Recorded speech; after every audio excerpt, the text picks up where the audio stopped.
now to our next question. I'm Craig Samley, and I've been in Corpus a good amount of my life, and I was just wondering what are their plans for the roads? Jimmy White. I've been here since I was 5 years old, and I'm now past 75, so that's 70 years plus. And my main issue is streets.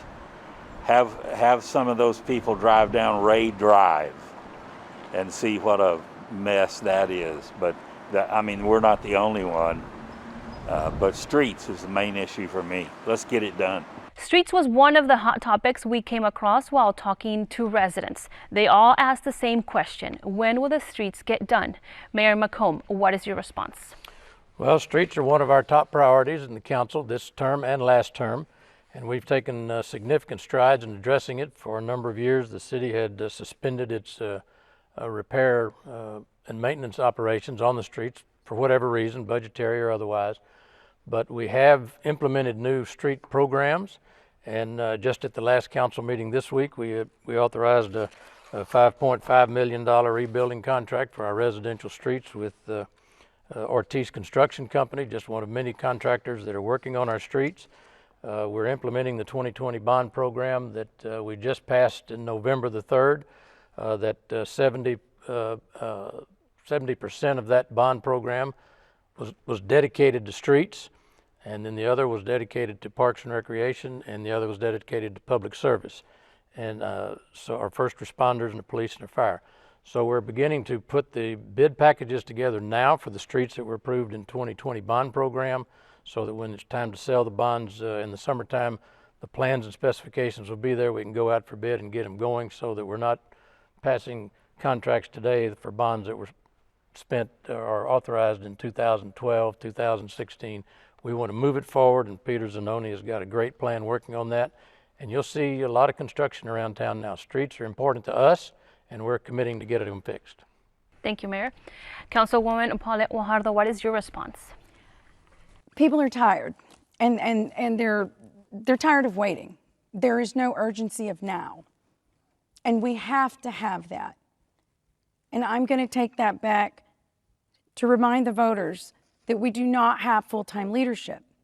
So we need full-time leadership to attack issues like streets that we've been waiting and waiting. We don't have time. No one cares about the bid packages and when they go out. We want our streets fixed. There's nothing more important for our economic development, for our safety, for our quality of life, and for our families. It's been too long. We must fix our residential streets, and we must fix them now. I was the only candidate that twice voted to pass Bond 2020, which provides for the $61 million in street reconstruction and repair. I will be the mayor that fixes our streets.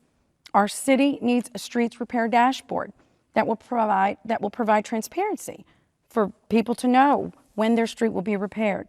I supported a 5-year rolling maintenance plan and streets projects citywide. I also believe that we need a greater light synchronization program, a stronger residential street program. But I will work closely with our streets director, Richard Martinez, to make sure that our projects are on time and on budget. But at the end of the day, we must have full-time oversight to make sure these things are happening faster.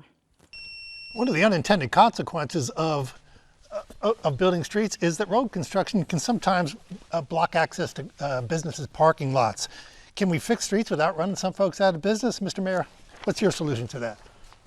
We try, and we've got a very aggressive program in meeting with the property owners whose streets are going to be affected prior to the construction, keeping them apprised of when the construction is coming, what they could expect in terms of the interruption of their business, and we try to maintain through the road department with weekly and sometimes daily updates on the activities that are going on in front of their business. As a small business owner, I know interrupting the cash flow in and out of your business could be devastating. But you've got to fix streets, and that's been a priority, and all the community wants that done. So we try to have a balancing act between as minimal interruption of private businesses and public facilities too, to get the streets done. But there will be some interruption, but we're doing our best. And as a matter of fact, we have rescheduled a couple of street projects in the past because the property owners, the mall owners, or the strip center owners have said, can you not do it this time because it's a pretty seasonal time for us and we really have to have it, and we rearrange schedules to meet their requirements. So we're flexible, we're workable, and communication is the key, and I think we've been very successful, but it's a challenging effort to try to make sure that we keep businesses open. As a small businessman, I understand that need, and you just can't have much interruption, and with COVID it hadn't made it any easier. But we're working and we're committed to doing both getting our streets fixed and protecting our small business. Councilwoman, that is a challenging proposition. Is the city meeting that challenge? And if it's not, how will you? We have to meet that challenge. There is absolutely no, there's no excuse. It's not okay to say that it's going to be challenging for them. I was a small business owner for 15 years, and I would have been out of business if we have a city that says, well, we'll do our best. We can't. We cannot allow our small businesses to be affected by construction. How do we fix that? You go sit down with the construction company and you hold them accountable. And you say to them, we've got to do the best thing we can here so that their business is not disrupted. When we started the Everhart Reconstruction Road, the project here recently, or sometime back, I went door to door, literally door to door on Everhart Road. I gave each business owner my card and I said, if there's a problem, you call me, because we can't afford for those businesses to have those problems. That's their livelihood. They are the core of our city, and we're going to have to make the change. They shouldn't make the change. We talk to the construction company. We implement some sort of fee, some sort of violation fee if they are disrupting the business.